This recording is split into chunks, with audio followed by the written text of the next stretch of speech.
Good morning, everyone. It's my pleasure to introduce the panelists for the next session, gender-based violence, an important topic that frankly will likely never get enough attention. Joining us virtually, our first panelist is Major Daniel Eerhart, who is a research scientist in the Cyber Policy, Law, and Strategy section within the Army Cyber Institute.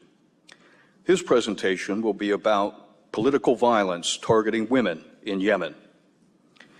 Our next two panelists, Mr. Peter Tozzi and Dr. Susan Yoshihara, will present on the Chinese Communist Party's persecution of women belonging to an ethnic and religious minority in the People's Republic. They will also be joining us virtually. Mr. Tozzi is a research fellow at the American Council on Women, Peace, and Security. Dr. Yoshihara is a retired helicopter pilot, Navy, and the founder and president of the American Council on Women, Peace, and Security. Ms. Elina Korhonen is our in-person panelist. Thank you for joining me here in person, Elina. She's joining us from Finland, where she is the president of the Women, Peace, and Security Network. Her presentation will be about sexual violence against Ukrainian civilians and POWs, and what can be done to address the violence to better support survivors and their communities. Our final panelist, Dr. Kerry Crawford, will also be joining us online. Professor Crawford is the head of the Political Science Department at James Madison University in Virginia. Her presentation will be about the efforts of countries in adopting policies and committing resources to addressing conflict-related sexual violence. To save time at the end for questions, for our panelists, they will each speak for about 10 minutes. For you all and for our virtual audience, if I don't understand the question that you might like to ask, I might ask for clarification, or I might ask you to restate it. Let's go ahead now and turn to our first presenter, Major Eerhart. Major Eerhart, all yours. Hello, everyone. Thank you for allowing me to join you today, even if it's virtual. I appreciate it. Before I begin, I'd like to mention the views presented here are mine for my analysis. They don't necessarily represent the views of the DoD, the Army, or any subcomponents or agencies. And also, all the images in this presentation are generated with AI. So if you see any multiple fingers or too many limbs or something of that nature, that's because they're all AI generated. Then that explains why. As mentioned, my normal role is within the cyber domain, but I appreciate this opportunity to do an analysis of Yemen and explain a little bit of what I've been looking at somewhat recently. So before moving on into the analysis, just a quick overview of Yemen. I know we only have a few minutes, and so you can't encapsulate the entire timeline of events in Yemen. But in 2011, Yemen was one of the countries that participated in the Arab Spring. And what makes Yemen particularly unique was the role that women played there.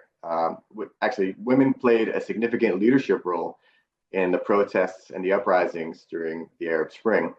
And in fact, there was a Nobel Peace Prize recipient, Tawakkol Karman. She became one of the youngest Peace Prize recipients, the first Yemeni to ever receive it, and the first Arab woman to receive it as well. And so she was dubbed the mother of the revolution. Women throughout the Yemen uprising had a significant role and played leadership roles in it.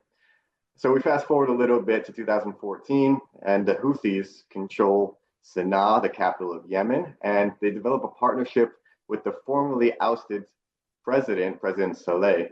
And through 2015, they start a civil war with the Saudi coalition as they try and intervene into the civil war. Continuing through 2015, 2016, 17, 18, President Saleh, or former President Saleh, was allied with the Houthis and essentially was trying to make the internationally recognized government seem incompetent and unable to effectively lead Yemen. And he was looking to be a viable alternative. He was looking to be a stability in the storm of then President Hadi. Then continuous peace negotiations were attempted between the Houthis, the Yemeni government, and the Saudi-led coalition with somewhat limited success. They had some opportunities for negotiation and prisoner exchanges, but it kind of leads us to our current situation where there's a huge humanitarian crisis continuing in Yemen. The civil war is still violent, and women in particular, due to their significant role in the revolution, have been targeted for violence in Yemen. Their prowess as leaders has been recognized by the Houthi regime in Sana'a and throughout northwestern Yemen, and they've been targeted for this reason. And so I went into this saying, who are the perpetrators of violence against women? Why are they being targeted? Where are they being targeted? And who's doing this? And is there any trend in the data that we can identify that would give us an indication that, oh, these are the policies or the recommendations that must be taken in order to reverse the trend? Violence targeting women has had a huge spike in Yemen. And if any glance at the news would indicate, wow, that's becoming a significant focal point of the humanitarian crisis. And so the data set that I used in order to conduct this analysis was the Armed Conflict Location and Event Data Project. They have a data set specifically catered towards violence targeting women. The data set dates are from 2015 through 2023, with 757 events noted in the data set. And so the first thing I did was I took a look at the data and said, where's the violence going on? Where are the largest concentrations of violence? And if you look at the map right there, you'll see that it tends to be the more populated areas have more violence for natural reasons, right? That's exactly what we would suspect. And so I continued my analysis and I said, okay, who are the perpetrators? And you can see here, the Houthis with 64%, you're like, oh, wow, okay. The people that we think are the bad guys are doing the bad things. Analysis over, right? That's simple. But then it occurs to me that you can't just look at it at face value. There's many factors. And so looking at the data set, I decided to control for population density, for frequency of female availability, frequency of fighting. So controlling for these varieties of factors, the picture becomes a little bit more murky. And you transition to there on the left, that the Houthis are still perpetrating the majority of violence targeting women. But the official recognized government of Yemen and the STC, which is the UAE-backed forces, they're also contributing quite a bit of violence against women. And when you look at it longitudinally, starting in 2015, you notice that it wasn't always true that the Yemeni people are being, or Yemeni women are being targeted by the Houthis. In fact, in 2015, when you would suspect it would be the highest, when they were seizing control of Sana'a, the Houthis were not the top perpetrators of violence against women. And again, in 2016, they were not the largest perpetrators of violence against women. You have other actors, Al-Qaeda in the Arabian Peninsula, ISIS, not so great organizations are functioning in Yemen, and yet the Houthis were not the top contributors. And so then you look at 2017, and it's fairly close. And then something happened in 2017 to create a spike. You have a huge increase in 2018, a huge increase in 2019, huge increase in 2020, and it stays pretty high after 2017, where the Houthis are systematically targeting women. And so I looked at this and I said, what's going on? What happened in 2017 that contributes to such a spike? And looking at the events, there's two significant events that likely contributed to this spike. The first one is the former President Saleh. He was allied with the Houthis. And as I mentioned before, his goal was to create the appearance of instability among the Hadi regime, who was working to establish a constitution and who was part of the internationally recognized government. He was looking to create instability for the Hadi regime while simultaneously attempting to appear as the host of stability. Once he has aligned with the Houthis, he was looking to have negotiations with the Saudi-led coalition to have international recognition and to appear to be the voice of stability. And as part of this, if you want to have international credibility, you can't be targeting women systematically for violence, especially sexual violence. It's not compatible. And so under his leadership, the Houthi regime was somewhat more tempered.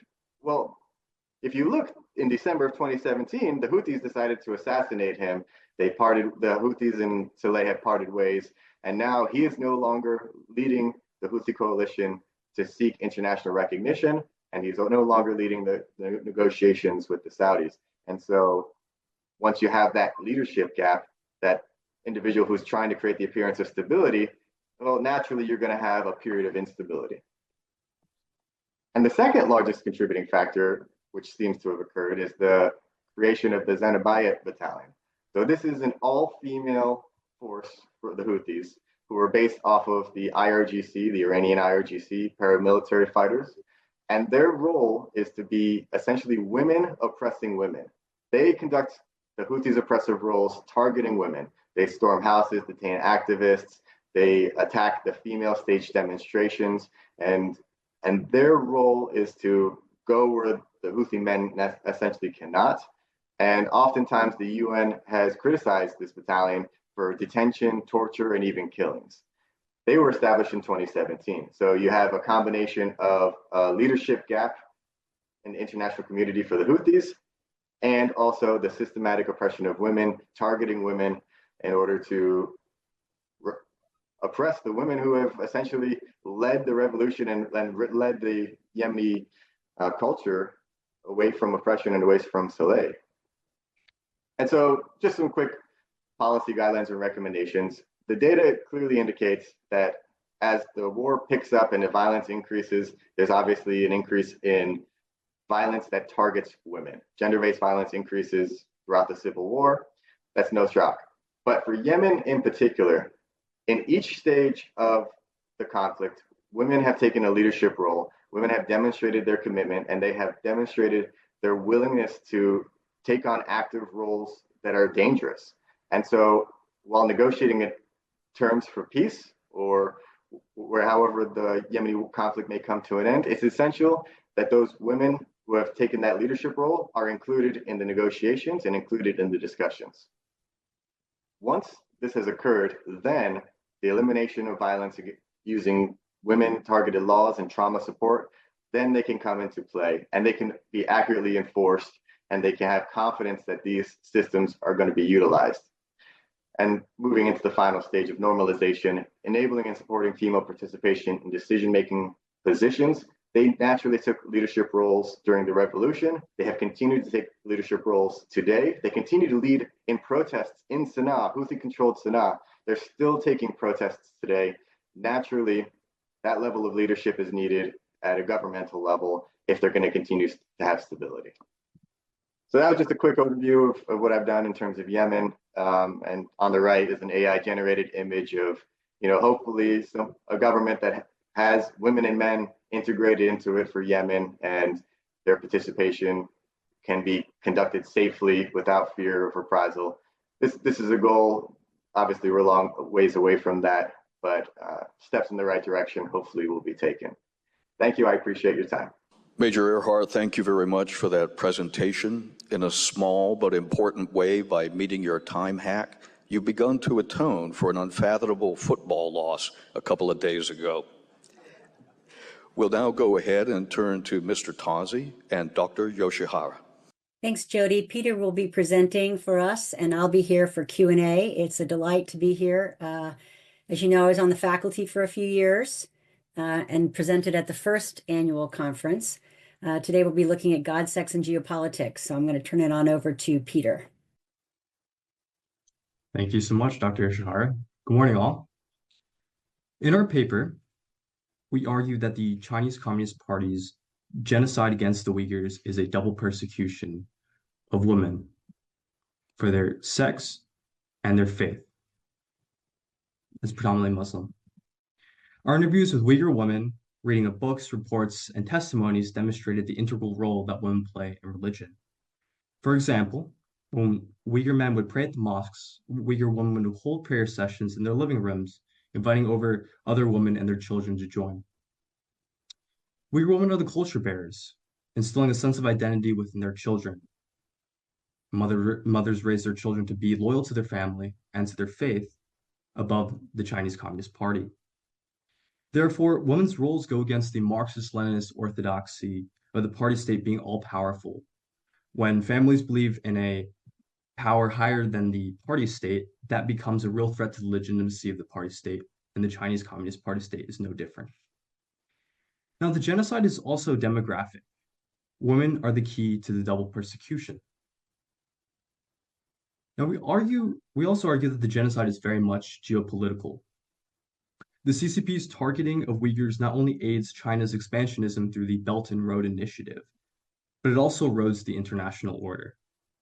The Xinjiang Uyghur Autonomous Region, also known as East Turkestan by many Uyghurs, is a resource-rich area with deep reserves of natural gas and coal.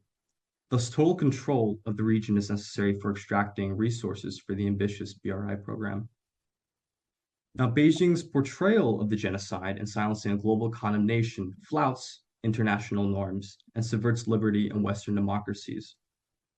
The genocide creeps into the West, penetrating our institutions and societies. Now, you may be asking, how exactly does the CCP carry out its genocide against the Uyghurs?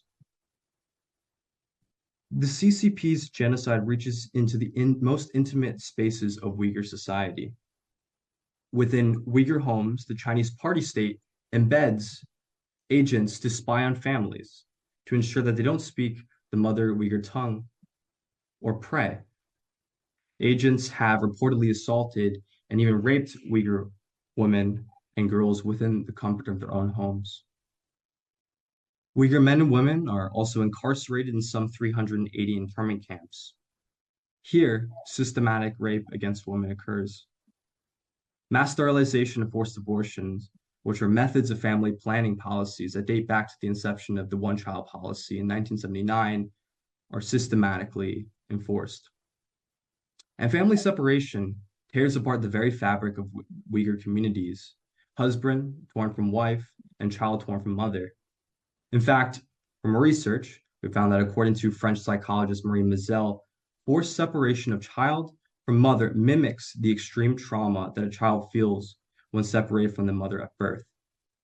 What our paper drives home is that these atrocities do not simply stay within China's borders. The Chinese party state does not respect sovereign borders. It reaches into Western democracies. In our paper, we give the examples of France and also the United States through transnational repression. The CCP conducts united front work to infiltrate Western democracies and undermine the rights of individuals. In our paper, we tell the story of Gulbahar. She's a Uyghur woman who claimed asylum in France a number of years ago. Now, she was lured back to East Turkestan after her daughter was spotted by a Chinese spy in Paris participating in a protest against the CCP's genocide of the Uyghurs. Now, Gulbahar was disappeared and incarcerated. She was beaten over and over again. She was forced into labor, and she was also chemically sterilized numerous times. Now, France is not the only target. Other Western democracies like the United States are targeted by the CCP's transnational repression. You may remember the APEC protests in November 2023, when CCP-affiliated provocateurs harassed and physically attacked dissidents in the streets of San Francisco, which included Uyghurs.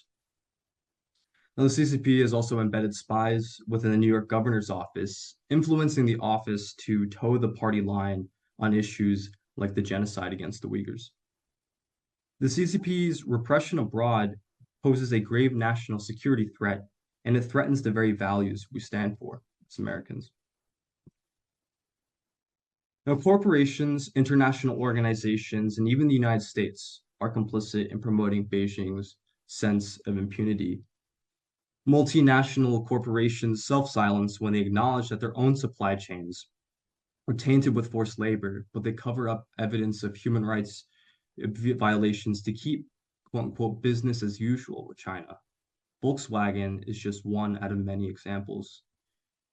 The UN is also complicit with genocide. In fact, the United States has donated billions of dollars to the UN Population Fund, which goes in part to family planning policies that target Uyghurs in the name of de-extremification. Representatives in UN Women have praised China for its progress with women and girls, never mentioning the genocide. And within the UN General Assembly, only 38 nations stood together against the Uyghur genocide, while 45 stood with China in support of it.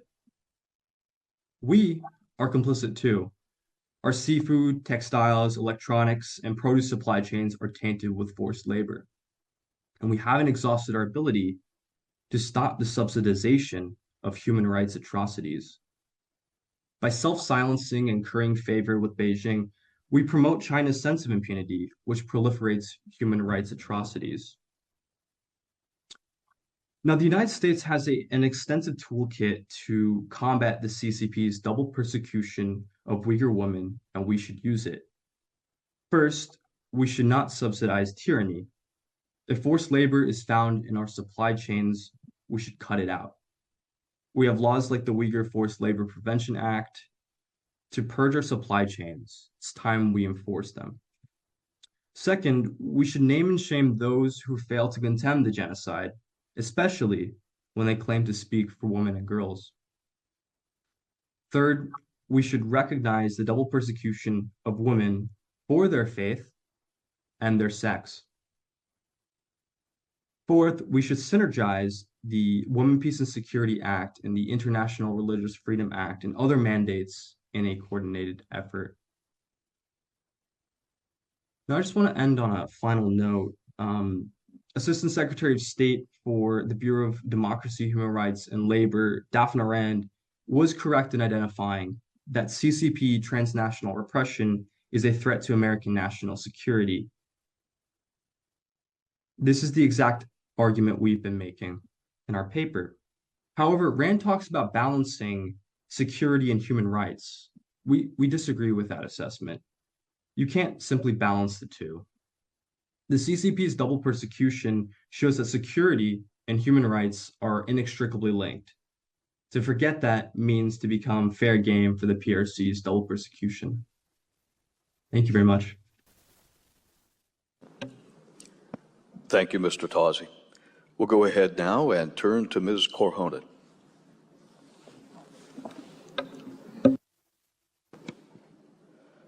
Thank you so much. Oh, I look for my remote first. I was so fascinated about these previous presentations. But maybe before I start, first of all, I want to say that I know that issues like sexual violence, they are hard to listen to. And because of that, they are many times left outside of any discussion, even WPS discussions, even though the sexual violence and combating against it, it's in so hard of the agenda. So thank you for all of those brave ones who are here to listen to this subject today. I'm grateful that I'm able to speak about it.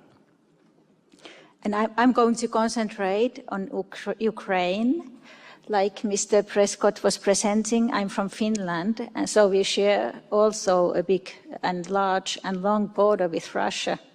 Ukraine's situation is really close to our hearts in Finland. I know you are quite familiar with Ukrainians' conflicts already, but I just few sentences. So the conflict started already in 2014 with the Russians' illegal annexation of Crimea, but escalated the full-scale invasion in 2022 in February. I think all the Finnish persons remember the day when Russia just crossed the border to Ukraine.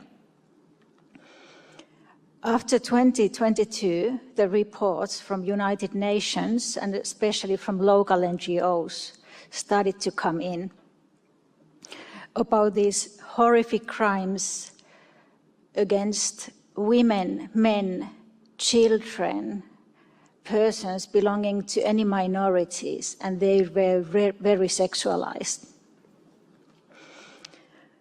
The atrocities are not isolated incidents, we can see, and we could see already then. We could see then that they are part of the calculated strategy aimed at terrorizing and demoralizing the civilian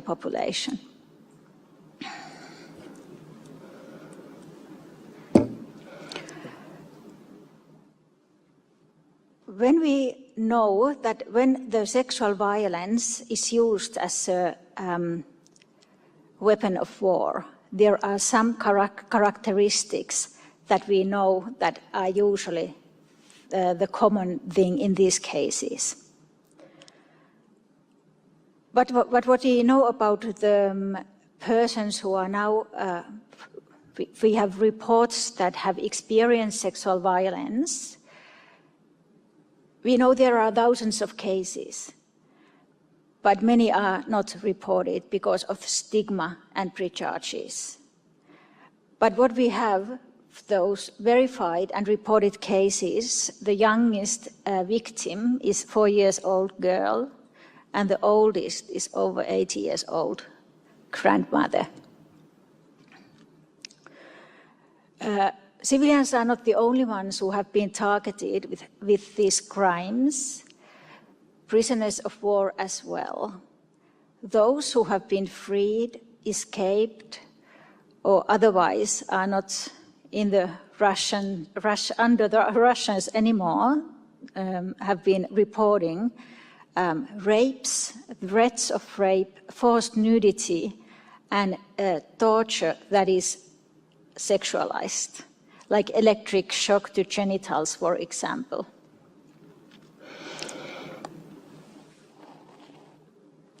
And in that slide, you can see why we know so sure, why in Ukraine, Russia is using sexual violence as a weapon of war. For example, survivors describe gang rapes, often carried out in full view of others, including family members. Also, survivors have testified that the predators have documented the crimes and posted them to social media, showing no attempt to hide what they have been doing or what have been done. Also, large quantities of Viagra have been discovered among Russian troops, suggesting further that the use of sexual violence as a weapon of war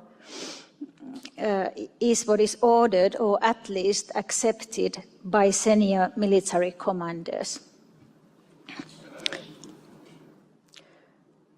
The consequences of these crimes are devastating, and not just only for the individuals who have been experienced the crimes, but for the very fabric of Ukrainian society.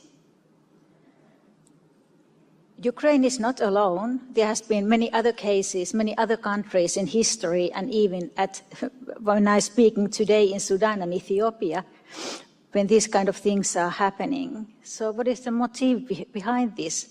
Why is this happening?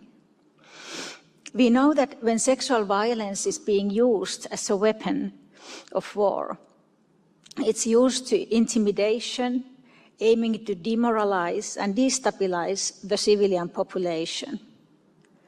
I know if you heard about the village called Bucha near Kyiv. It was under Russian occupation for a few weeks, I think a little over 4 weeks. And there happened many war crimes. But it was one of the first cases that we actually learned what the Russians are capable of. There was so-called rape cellars that survivors have been reporting that the Russian soldiers were raping them so long, and that they told that we want to rape you so long that you don't want to have sex with Ukrainian men anymore, or at least you are not able physically to have a children anymore. So the aim is genocidal, like in many other this kind of conflicts.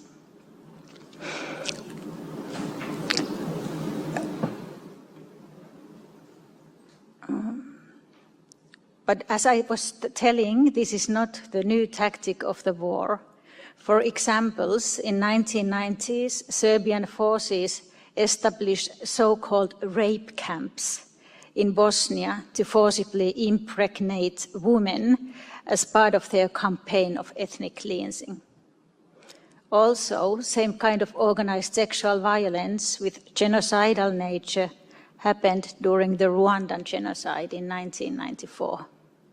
At the moment, we know that this kind of developments in Ethiopia, in Tigray area, even though the conflict is little by little dying down, but it's still happening there, and in Sudan at least. But of course, we don't have the researches and reports there because you have to be sure and verify it so many times before you accuse anybody from crimes. What is the most,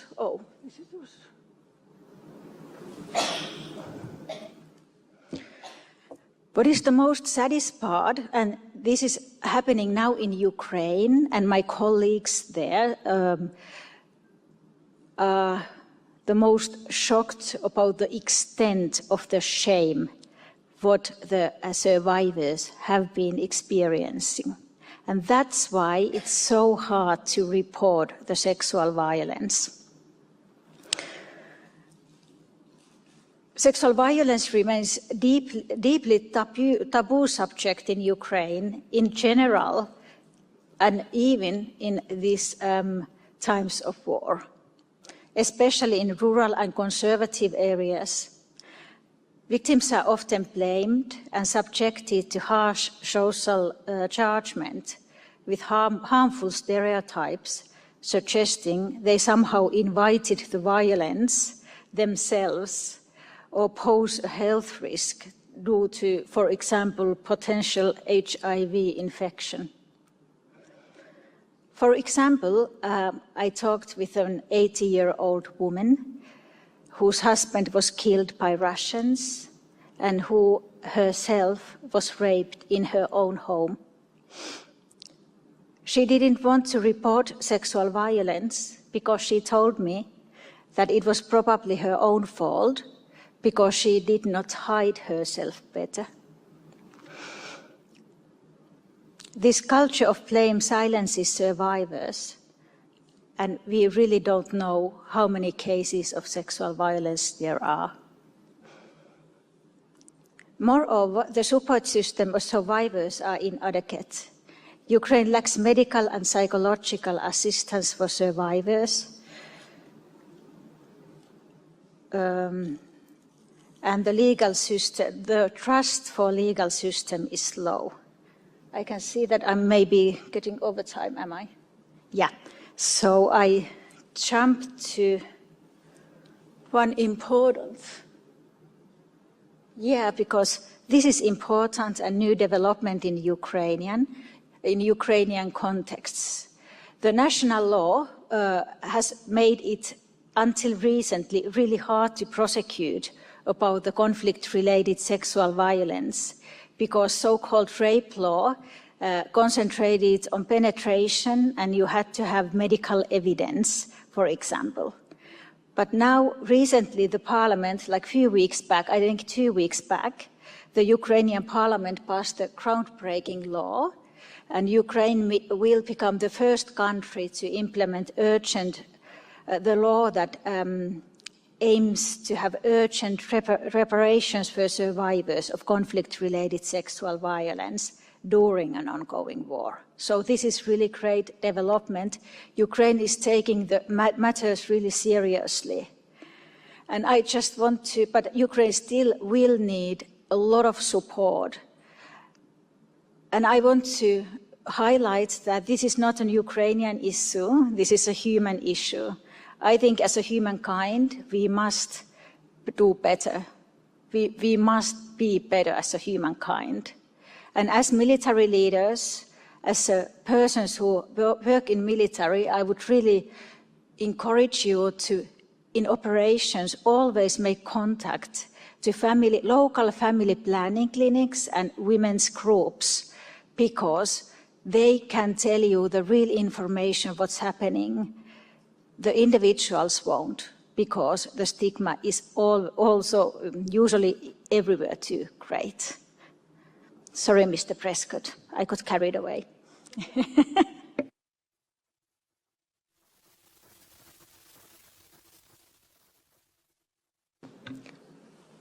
Thank you, Ms. Korhonen. Let's turn to Dr. Crawford now. Thank you. Can everybody see the slides okay? Great. So thank you. My name is Kerry Crawford, and I apologize that this is the first day I've had a voice. I've had laryngitis for about a week after having a bad cold I picked up from my children. So I will try to project. I'm a professor of political science at James Madison University, and I started researching conflict-related sexual violence in 2010 as part of my doctoral dissertation, which then turned into my first book. And I've continued to work with a particular focus on how decision makers, governments, armed forces, international organizations understand conflict-related sexual violence, or what we often call CRSV, because I know we all like our acronyms, and why we discuss it in the way that we do. Now, the landscape for discussing CRSV has changed a lot since I joined this small community in 2010. And events like this one are a symbol of how much we have changed and how much more we talk about and study this issue. And so thank you, Dr. Yamin and Naval War College, for creating this symposium. So the foundational question that drives much of my research, and which I'll focus on today, is how and when do states and the United Nations recognize, discuss, condemn, and importantly, prevent conflict-related sexual violence, or CRSV. We can't address a threat that we don't understand. And this is the part that's particularly relevant for the security sector, is that we can't address a threat that we don't fully understand. Understanding the motivation for policies or rhetorical condemnation from diplomats, practices adopted by non-government organizations or by armed forces, or commitment of resources helps us to understand and ensure that policy and practice effectively target the problem and help us work toward prevention and accountability. And so what does the development of recognition of CRSV within the context of the Women, Peace, and Security agenda look like? So what we see at the international level and the state level is that the evolution of the discussion of conflict-related sexual violence, particularly within the Women, Peace, and Security agenda, has been shaped by political interests, geopolitical interests, and the constraints that come with those interests. And that affects the ability of the United Nations, of states, and of practitioners to prevent conflict-related sexual violence, to hold perpetrators accountable, and to provide adequate support for survivors, as my fellow panelists have already acknowledged. And so this is the core argument that I present in my book, Wartime Sexual Violence from 2017, and it's one that my student researchers and I continue to study as we look at the cases in Ethiopia, in Ukraine, in Sudan, and in Gaza. The key implication is that our policies, our rhetorical condemnation, our practices, and our commitments of resources aren't always directed as effectively as they might be, because we don't recognize the full scope of victims, survivors, and perpetrators of CRSV, as Major Eerhart recognized in Yemen. And so the picture is murky, and we're not always comfortable with that murky picture of who perpetrates sexual violence, who is a survivor of sexual violence. And until we get comfortable with dealing with that murky picture, we don't always allocate our resources as effectively as we could. And so as conflict-related sexual violence developed as an aspect of the Women, Peace, and Security agenda, we saw a coalescence around what I call the weapon of war frame. So the weapon of war frame for sexual violence suggests a militarized approach to thinking about conflict-related sexual violence almost solely as a tactic that armed groups use to terrify, to embarrass, and to emasculate adversary populations. And to be clear, this does happen, but this is not the only time that it happens. Now, given the focus of organizations like the United Nations Security Council and NATO and state governments, of course, advocates in the early 2000s recognized that the weapon of war frame was the most persuasive and salient way to discuss conflict-related sexual violence. In short, if you want a seat at the table, this is how you're going to frame sexual violence and advocate for resources to address it. Now, security-focused decision makers are, of course, most likely to be persuaded by arguments that map well onto national security, to regional security, to counterterrorism strategies, and that weapon of war frame effectively does that. Similarly, the UN Security Council delegates showed concern in 2007 and 2008 that broader discussions of conflict-related sexual violence could extend beyond the Council's mandate and tread on issues of domestic politics or rights around which the Council doesn't have jurisdiction. Now, while the weapon of war frame is effective for getting us to talk about these issues and for generating discussions like the one today, the weapon of war frame does leave out a lot of perpetrators, victims, and survivors of conflict-related sexual violence. But again, advocates found it to be a useful way to get a foot in the door or a seat at the table to have any chance of persuading the UN Security Council, NATO, or the security sector decision makers to take the issue seriously. And so what are the implications of this frame? And so what we see over time is variation in Security Council recognition of conflict-related sexual violence in armed conflicts, in cases, in perpetrators, in occurrences. And so there's primarily a growth in what conflict-related sexual violence is and who it affects. So conflict-related sexual violence is first labeled as an issue on the Security Council's agenda in 2000 through Resolution 1325, of course, the advent of the Women, Peace, and Security agenda. And then it's called a war crime in Resolution 1820. Then Resolution 1960 recognizes conflict-related sexual violence as increasingly widespread and with something that occurs with brutality that is appalling. Resolutions 1325 and 1820, for their part, focus almost entirely on women and children as victims, not as potential perpetrators. We leave out men and boys as potential victims or as potential partners in prevention. And then later resolutions, including 1889, focus more on women's empowerment. And so we do see some change over time within discussions of CRSV in this Women, Peace, and Security agenda. Now, we do get some recognition of the effects of conflict-related sexual violence on men and boys, but what those effects look like are quite different over time. And so Resolution 2016 looks to connect the impact of sexual violence on men and boys as secondary. So men and boys are forced to watch as family members are assaulted. And so they're somewhat disconnected from that violence, but still traumatized by it. Resolution 2242 then calls men and boys partners of women in facilitating peace building and women's safety and empowerment. So again, we're leaving aside the fact that men and boys can be victims, but calling on them to facilitate solutions to improve women's safety and empowerment. Then in 2467, that resolution calls on men and boys and recognizes them as victims of CRSV, but especially in acts of terrorism. So kind of narrowing the focus of when these atrocities happen to men and boys. And in Resolution 2467, we focus on victims of CRSV as survivors, which is often a more empowering way to talk about somebody who has experienced this form of violence. They're a survivor of something that happened to them, not a victim of something that happened to them. Now, at the same time, we see growth in understanding of how CRSV is intertwined with other security issues. So, of course, sexual violence is a tactic of war and occurs even after active armed conflict. It is also an aspect of terrorism and in human trafficking, and mentions of this start in the mid-2010s with Resolutions 2242 and 2331. What we don't see is mention of the compounding threats that affect marginalized populations, particularly LGBTQ plus people, and we see no mentions of these in Security Council resolutions. Now, there's also variation in state recognition of conflict-related sexual violence, and particularly, we tend to overlook CRSV perpetrated by our allies and emphasize CRSV that's perpetrated by our adversaries. Now, that's a natural human impulse, but something that complicates and makes our effectiveness diminished. So we also see fluctuations in funding commitments over time, depending on who is sitting at the decision-making tables. And so we could look at shifts in funding and support for the Preventing Sexual Violence Initiative in the UK.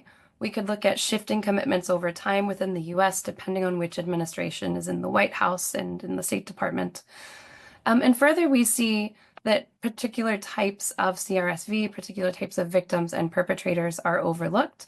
I've mentioned a few of these already, but just as to remind, we often overlook rape as practice, meaning commanding officers are aware that sexual violence is happening, but they're not ordering it. They're simply looking the other way. And that constitutes a large amount of the occurrence of sexual violence that we see. We can see some of this in Elizabeth Jean Wood's work. We often overlook intramilitary sexual violence, as speakers noted yesterday, and of course, LGBTQ+ victims and survivors and other marginalized populations. Now, all of these implications combined often lead us to an accountability gap. There's a disconnect between our resolutions, our state policies, our commitments of resources, and the practices and norms that we see. And so my ongoing research looks at accountability measures and what types of practices might actually change battlefield calculations. So how do we make sexual violence less likely? So to conclude and make sure that we get to Q&A on time, reliance on the weapon of war frame leads to variation in recognition, discussion, prevention, and condemnation of CRSV. We see an accountability gap. As my colleagues on the panel have observed, forces act with impunity, posting atrocities to social media because they are aware that they're very unlikely to be punished. So how do we change those calculations? We know that sexual violence is happening. We don't always have reliable numbers, but we know that the picture is far more complicated than the weapon of war frame might suggest. So thank you all for your attention.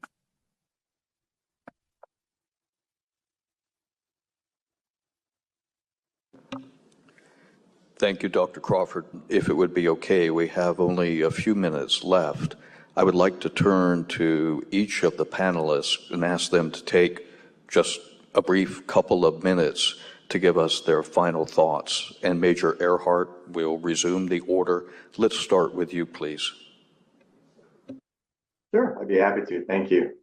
So naturally, I'm a data guy. And so when looking to address international relations, public policy, any of these sorts of institutionalized mechanisms to address violence or gender-based violence, naturally, the first step is always the ability to diagnose specifically the problem.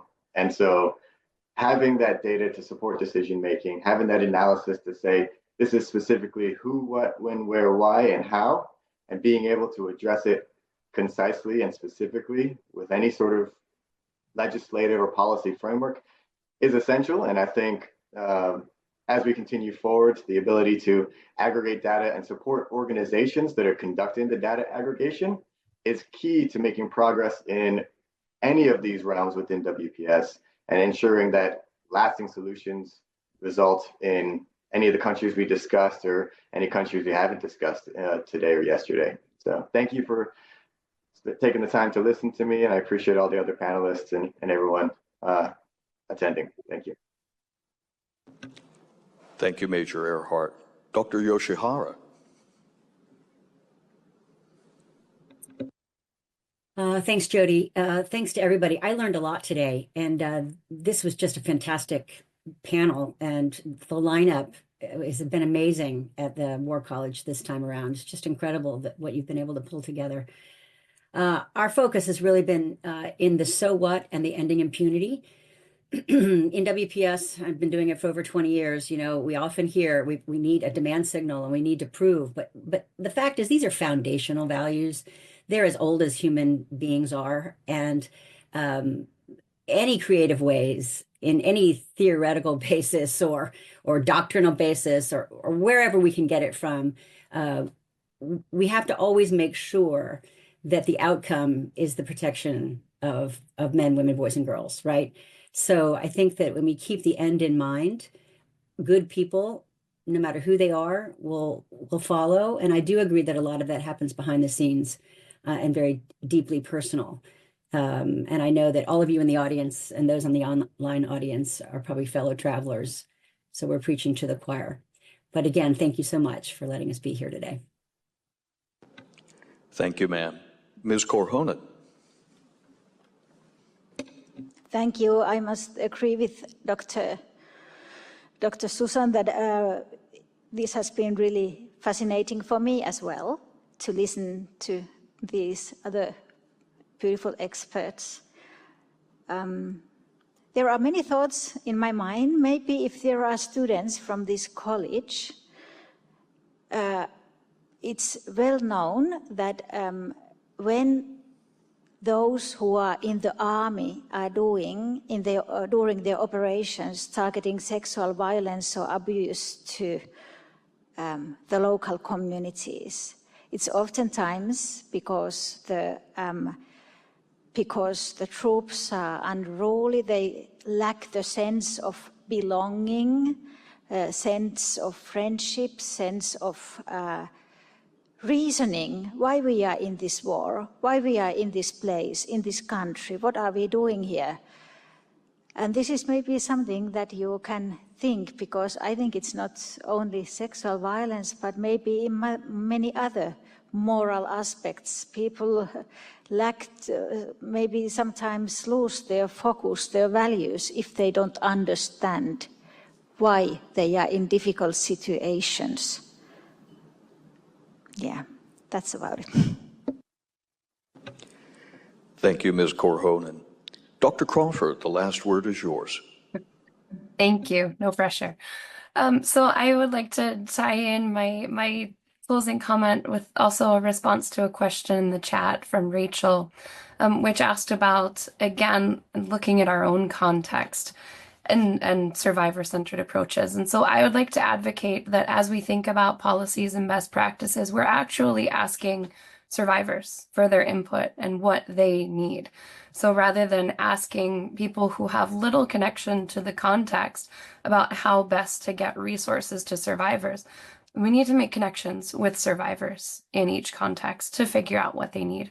This is something that the Academy has started to do a little bit better. The Missing Piece Scholars Initiative has really taken the approach of listening to survivors, bringing them to symposia like this one, asking them what policies are needed, and you just learn a lot from that approach. In my work on human security, I look at asking beneficiary populations what they need from security policy. So before we try to help a community, we need to figure out what they believe they need and how they would receive it from us, whether we're taking a military approach or diplomatic approach or a non-government organization approach. And so again, just to amplify that need to bring survivors into the conversation so that we have the most effective approaches possible. But thank you all for your attention. It was really a pleasure to be on the panel. Thank you, Dr. Crawford. Please join me in a round of applause for these thoughtful and meaningful presentations.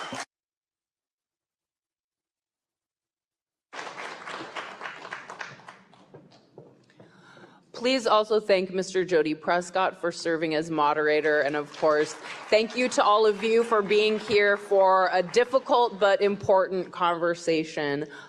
We will reconvene at 11:15 in Spruance. Thank you again.